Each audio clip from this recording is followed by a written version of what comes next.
Evening all, and welcome back to the Kieran Clyde Racing Show, covering Sunday's action at Leopardstown and Musselburgh on this video. Thanks to all those that have tuned in to episode 1 that was done yesterday for Saturday's preview. Hopefully Leopardstown is on tomorrow. Obviously they got an inspection. If not, they will definitely run it on Monday, I would have thought.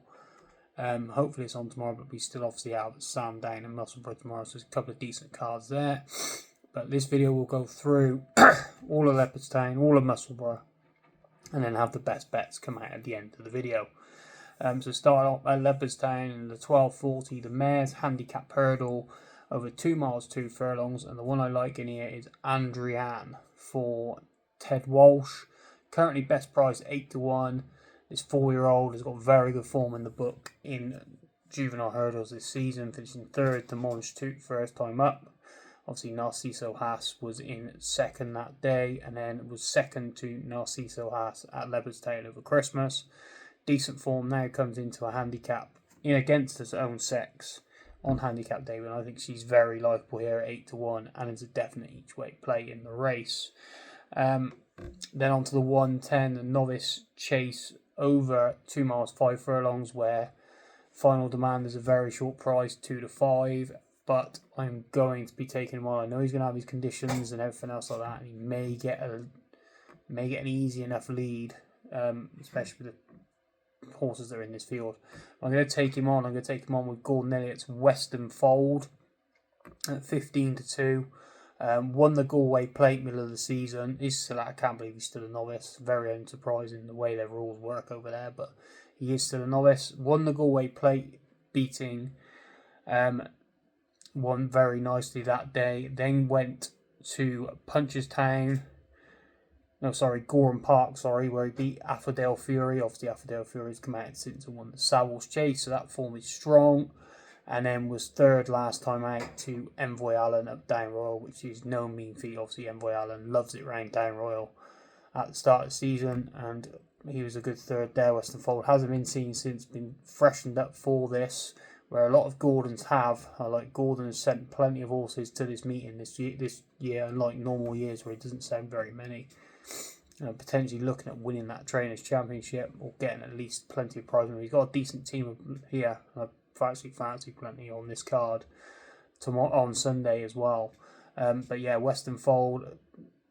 Final demand may be too good for him, but I'm not going to chance it. 2-5. We'll have a look at Western Fold and see how he runs back in novice company against decent opposition.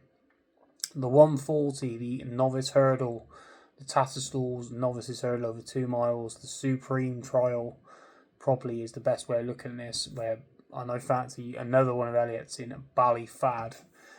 Very impressive winner on debut over Christmas, debut over hurdles after winning a bumper previously at the start of the season.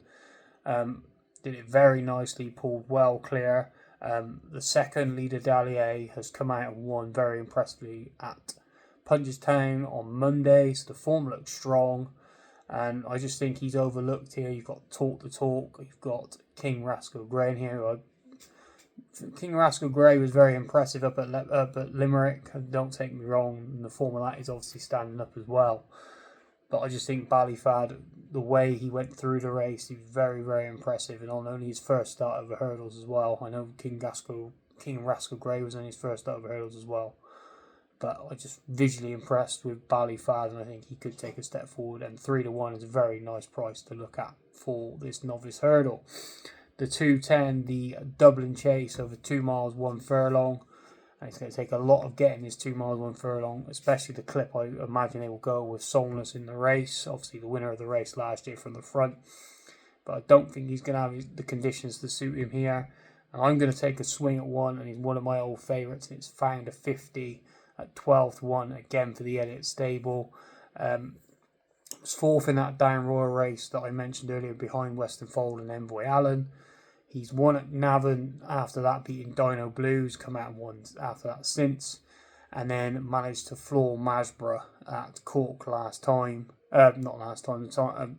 just before Christmas, and then was fourth in the race at Christmas. But he's got his conditions, I believe. The heavy ground will certainly play more to his strengths than it will to likes of Solness and Marine Nationale.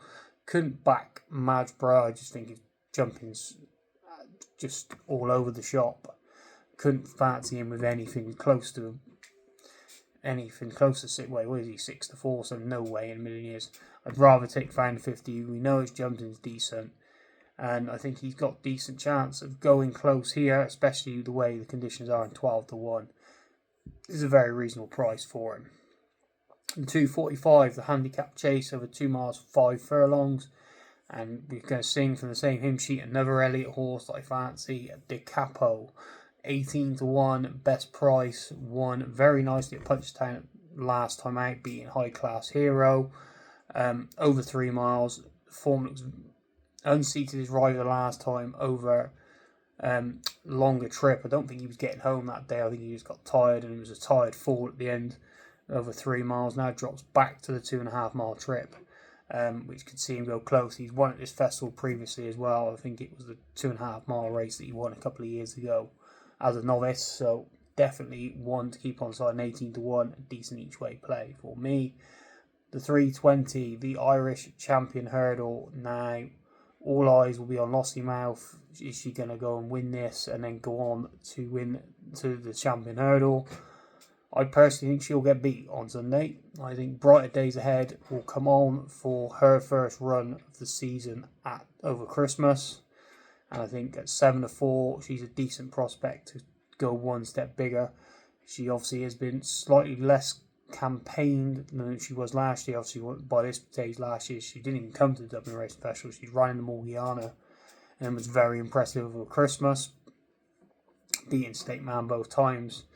Now comes here, like I said, Gordon sending plenty of horses to this meeting, and I think she's got a hell of a chance of reversing the form. I just think she'll have too much speed for Lossiemouth.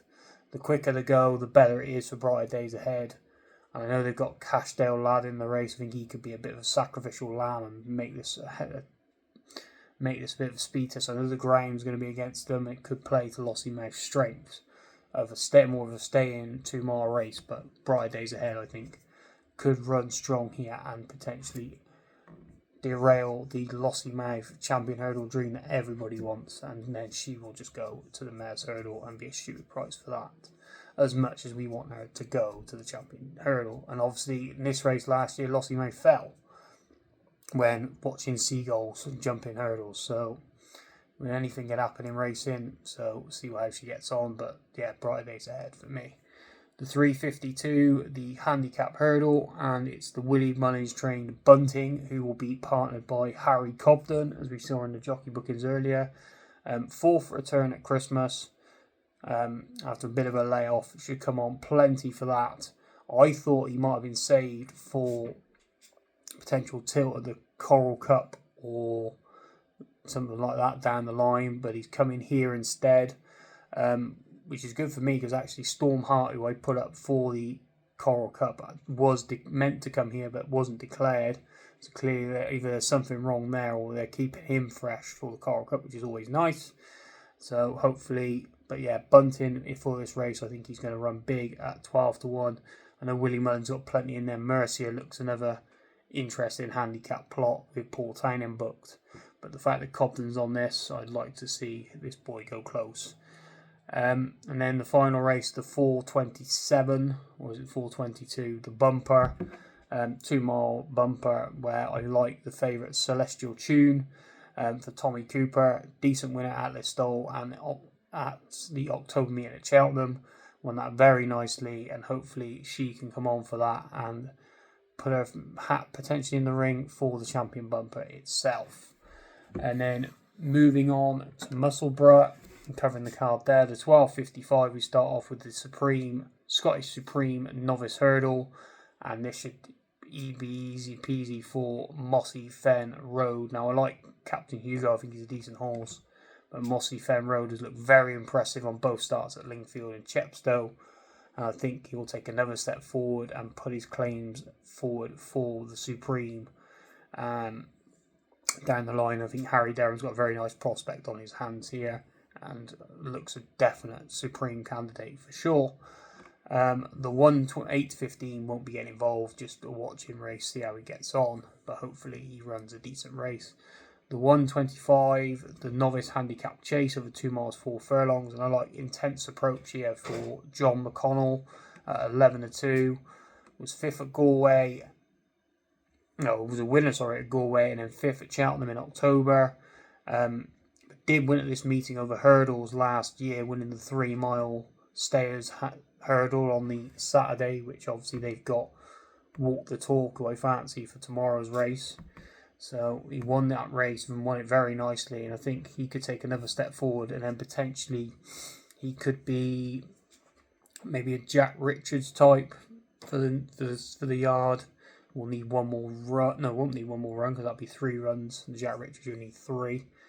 So yeah, could be a potential Jack Richards type. But yeah, Intense Approach looks a decent prospect going forward. The 155, the handicap chase over 2 miles. I like Bleu de Fer for Donald McCain, the outsider of the party at 14-1. Has been running okay in higher graded races this season at Class 2 level. Now drops into Class 3.